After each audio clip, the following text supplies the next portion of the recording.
Hi guys, welcome to the transformative session in the area of exercise and movement. You will learn how to nurture your body through mind, body, and spirit by performing 4 effective techniques in the area of exercise. So let's dive in and take first steps towards a more healthier and balanced you.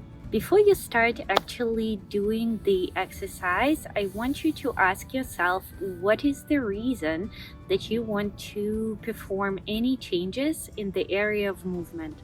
What lies behind it? For some of you, it might be wanting to lose weight before going on vacation. For others, it's maybe having more energy around your kids and grandkids. Somebody else might come up with something different.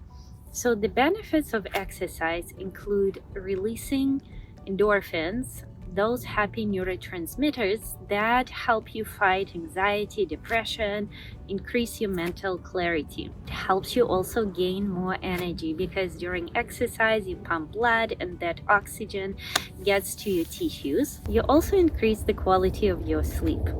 Next, I want you to assess your motivation. How ready are you to start working on exercise? And so some of you might be so excited to go to the gym, but then when the day comes, you're finding some ambivalence, or maybe finding yourself laying on a couch and watching Netflix. So in order to assess that readiness and figure out if you're ambivalent, I invite you to do the following exercise. So start closing your eyes and imagining what your life will be like in 1 to 2 years' time if you changed nothing. If you made no changes in the area of exercise. What is your energy level like? How do your clothes feel? What does your body look like? Who are you surrounded with? And just allowing yourself 10 to 15 seconds to sit with those feelings and sensations. Next, I want you to imagine your life in 1 to 2 years if you made the changes in the area of movement. Who are you surrounded with? What is your energy level now like? What does your body feel like? What clothes are you wearing?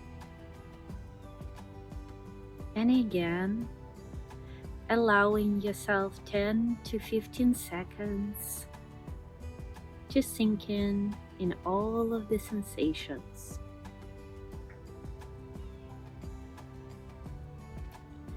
And whenever you're ready, open your eyes and compare those two states. If in the first scenario you felt yucky, ask yourself, was it worth it not to take any steps in that area? Step number 3, this one is my favorite, as this is where you get to be extra creative.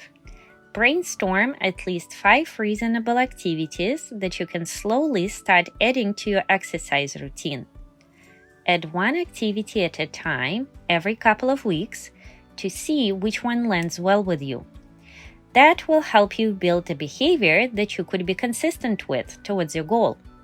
For example, if my goal is to take 7,000 steps 3 to 4 days a week on days that I don't work, my brainstorming might look like taking 30-minute walks after lunch when I don't work, going on family hikes once a month on days off, taking history walking tours with husband once a month as a date idea, taking couples dancing classes once a month as a date night idea, and riding a bike for 30 minutes, weather permitting.